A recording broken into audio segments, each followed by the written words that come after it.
Assalamu alaikum. My name is Akib Mushtaq.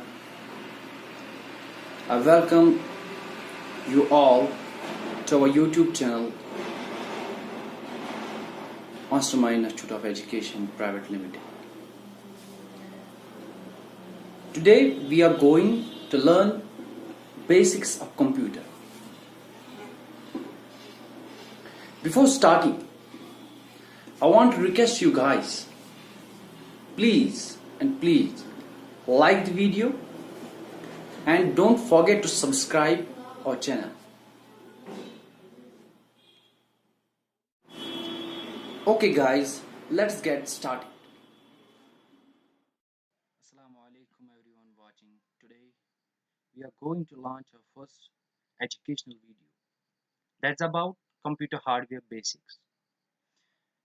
Guys, before starting, I want to tell you, please don't forget to like our video and most important, subscribe our channel for more computer knowledge. Without wasting any time, let's start. This is a presentation of computer hardware, basic computer hardware. I will explain to you the little things about computer. Before starting the computer hardware, one should know what actually computer is. Guys, let me tell you, computer is an electronic machine which takes raw data as input, processes it, and then gives us the meaningful information. What does that mean? You should be thinking what I had told you. Computer is an electronic machine. What do you mean by electronic machine? Electronic machine means which runs on electricity. But not only this, electronic machine also means which runs on electricity and which consists of electronic parts. There are many machines like which run on electricity, like fan, but we cannot tell the fan is electronic machine. But computer is electronic machine because it consists of electronic parts. So guys, let's proceed to computer hardware. Types of computer. There are many types of computer. Supercomputer is one of them. Supercomputers are used to process very large amounts of information, including processing information to predict hurricanes, satellite images, and navigation, and process military war scenarios. Mainframe computers are used by the government and business to process very large amount of information.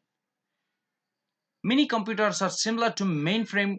These are used by business and government to process large amount of information. Personal computers. This is a boring part of this lecture. Guys, ignore it. Let's proceed. Personal computers continue. Personal computers are also known as PCs, are similar and less powerful than others. Like I have told you about supercomputers, mainframe computers, mainframe computers, personal computers. Personal computers are smaller and less powerful. They are used in homes, schools, small businesses, etc.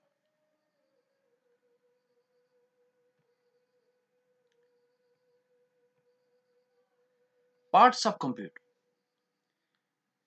There are the most important parts in computer are hardware and software.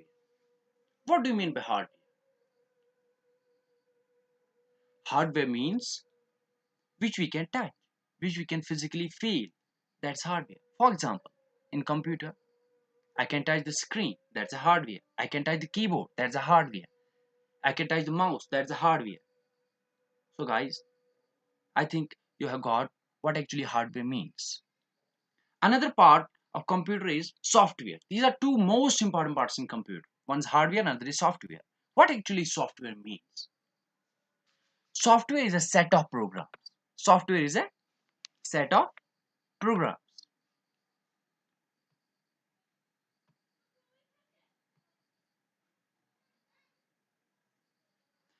Software is a set of programs, applications.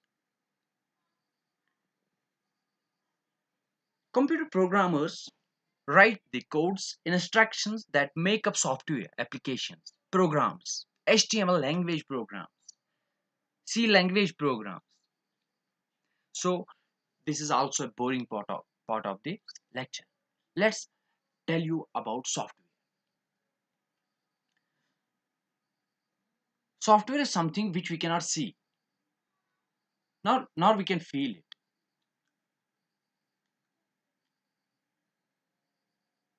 nor we can touch it. Software has got there are two main types of softwares. One is application software, another is system software, or we can say system software, operating system software. What do you mean by operating system software? What do you mean by system software? For example, I will give an example of system software. For example, we are talking to a second person. My voice reaches the second person through something. What is that? How he can hear me? Through air. That means air becomes the medium between me and the second person to communicate each other, so that we can communicate with each other. Similarly, operating system, or we can say the system software, is the medium through which a user can communicate with the computer. What do you mean by communicate with the computer? How a computer can understand us? Operating system makes it possible. System software makes it possible so that we can communicate with the computer. I think you have got operating system software, or we can say system software. Guys, now another type of software is application software. What do you mean by application software? Application software is also a set of programs. Like system software is a set of programs.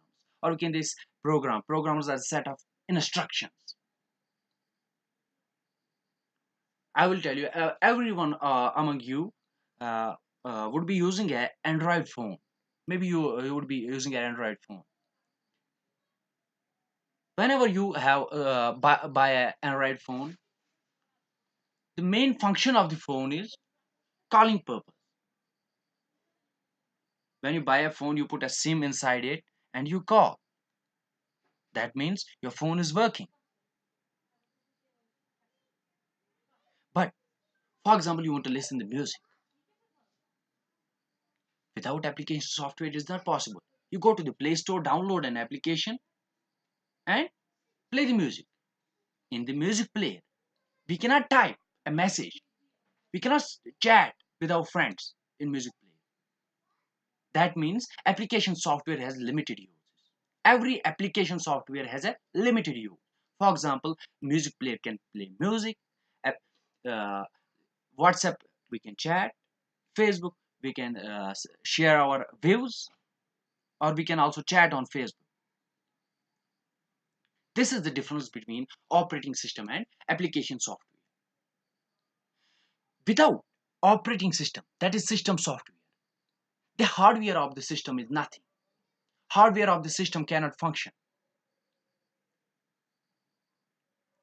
But without application software, our computer can work, our hardware can work. When operating system is already installed on that system, that means application software are used according to the use, according to the need, according to the need of a person, of a user, of you and me. What I need, for example, I need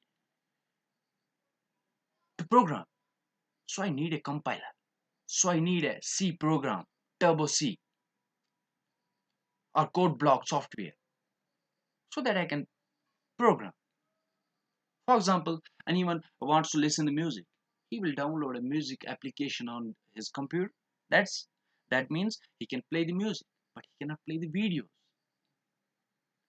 To play the videos, he had to download the video player. But today is the modern world. Software developers have developed applications which can play both music as well as videos. Don't go to that part. Let's continue.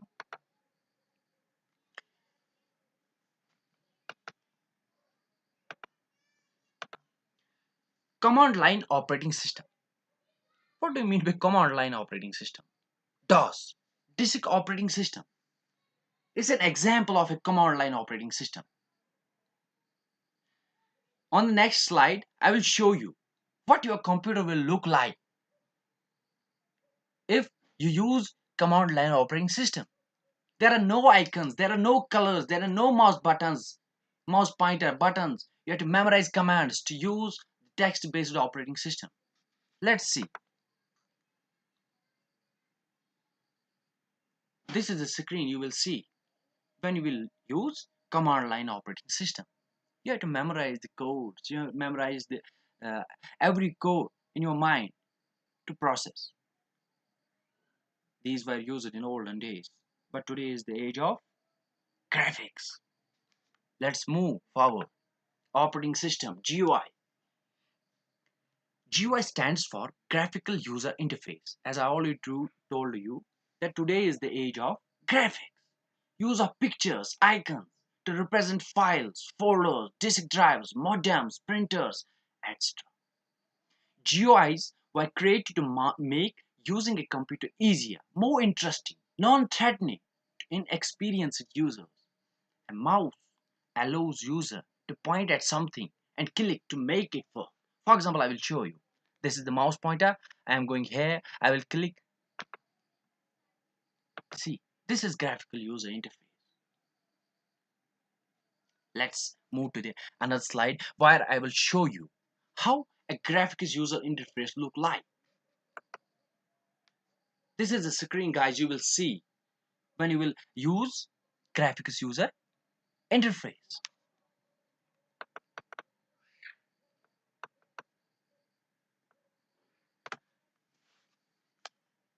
Thank you guys for watching. Thank you guys for watching. If you want more videos like this, subscribe our channel. Thank you.